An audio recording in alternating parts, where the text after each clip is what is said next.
ഇന്ന് നമ്മൾ തയ്യാറാക്കണത് നല്ല രുചിയുള്ള കുട്ടികൾക്കൊക്കെ ഒരുപാട് ഇഷ്ടപ്പെടുന്ന അടിപൊളിയായിട്ടുള്ള നല്ലൊരു റെസിപ്പിയാണ് കേട്ടോ. ഇതിനായിട്ട് നല്ലോണം പഴുത്തിട്ടുള്ള മാങ്ങയാണ് എടുക്കേണ്ടത്.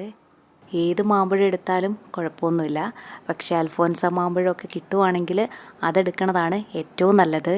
ഞാൻ 5 മാമ്പഴമാണ് എടുത്തിട്ടുള്ളത്. കൂടെ തന്നെ നമുക്കൊരു പച്ചമാങ്ങയും വേണം. ഇനിതായി മാങ്ങയുടെ തൊലിയൊക്കെ ഒന്ന് കളഞ്ഞ ശേഷം ചെറിയ ചെറിയ കഷ്ണങ്ങളായിട്ട് മുറിച്ചിട്ടെടുക്കാം. ഇത് മൊത്തം 2 കപ്പ് അളവാണുള്ളത്. ഞാൻ ഈ എടുത്തിട്ടുള്ള പച്ചമാങ്ങയ്ക്ക് നല്ല പുളിയുള്ളത് കൊണ്ട് അരക്കപ്പ് അളവ് മാത്രമേ ചേർക്കണുള്ളൂ. ഇനി ഈ മാങ്ങയൊക്കെ വേവിച്ചെടുക്കാനായിട്ട് ഒരു കുക്കറിലേക്ക് ഇട്ട് കൊടുക്കാം. ഇനിതാ ഇതിലേക്ക് 1 കപ്പ് പഞ്ചസാരയും കൂടെ ചേർക്കാം. നമ്മളിവിടെ തയ്യാറാക്കണത് ഫ്രൂട്ടിയാണ് കേട്ടോ. അപ്പോൾ ഈ ഒരളവിൽ നമ്മൾ പഞ്ചസാര ചേർത്താലും മധുരമൊന്നും ഒട്ടും കൂടുതലായിട്ടുണ്ടാവില്ല.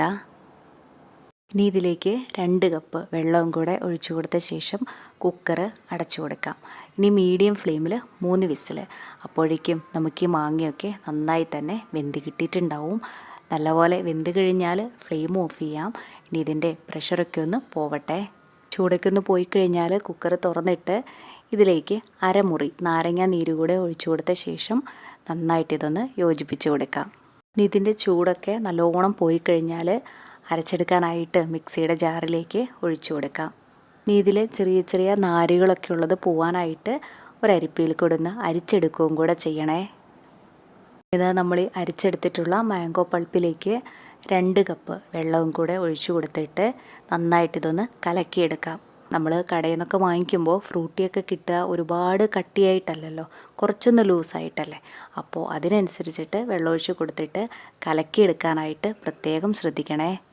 അതുപോലെ ഈ സമയം മധുരമൊക്കെ ഒന്ന് ചെക്ക് ചെയ്ത് നോക്കിയിട്ട് കുറവാണെങ്കിൽ നേരിട്ട് പഞ്ചസാര ചേർത്ത് കൊടുക്കാതെ പകരം പഞ്ചസാരപ്പാനി ഒഴിച്ചു കൊടുക്കാനായിട്ടും ശ്രദ്ധിക്കണം കേട്ടോ. അപ്പോഴാണ് നമുക്ക് ഈ ജ്യൂസ് ആ ഒരു ഫ്രൂട്ടിയുടെ ടേസ്റ്റിൽ കിട്ടുള്ളൂ. അതുമാത്രമല്ല, നമ്മൾ ഇപ്പോൾ ഈ ഒരു ജ്യൂസ് കുടിക്കുവാണെങ്കിൽ ചെറിയൊരു വെള്ളച്ചൊവയൊക്കെ ഉണ്ടാവും കേട്ടോ. അതുകൊണ്ട് കുറഞ്ഞത് 2 മണിക്കൂർ നേരമെങ്കിലും ഇതൊന്ന് ഫ്രിഡ്ജിൽ വെച്ച് തണുപ്പിച്ച ശേഷം കുടിക്കണതാണ് ഏറ്റവും നല്ലത്. ഞാൻ ഈ ഒരു ജ്യൂസ് ഫ്രിഡ്ജിലെടുത്ത് വെച്ചിട്ട് 2 മണിക്കൂർ കഴിഞ്ഞു.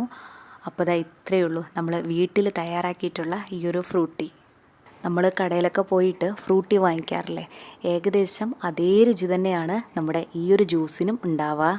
കുട്ടികൾക്കൊക്കെ ഒരുപാട് ഇഷ്ടമാവും. ഫ്രൂട്ടിയൊക്കെ ഇതുവരെ വീട്ടിൽ തയ്യാറാക്കി നോക്കിയിട്ടില്ലെങ്കിൽ ഒരു തവണ ഇങ്ങനെയൊന്ന് ചെയ്ത് നോക്കണേ. അതുപോലെ ഈ വീഡിയോ നിങ്ങൾക്ക് ഇഷ്ടപ്പെടുവാണെങ്കിൽ ലൈക്ക് ചെയ്യാനും കമൻറ്റ് ചെയ്യാനും കൂടുതൽ നല്ല റെസിപ്പീസിനായി നമ്മുടെ ഈ ചാനൽ സബ്സ്ക്രൈബ് ചെയ്യാനും മറക്കല്ലേ കേട്ടോ. താങ്ക്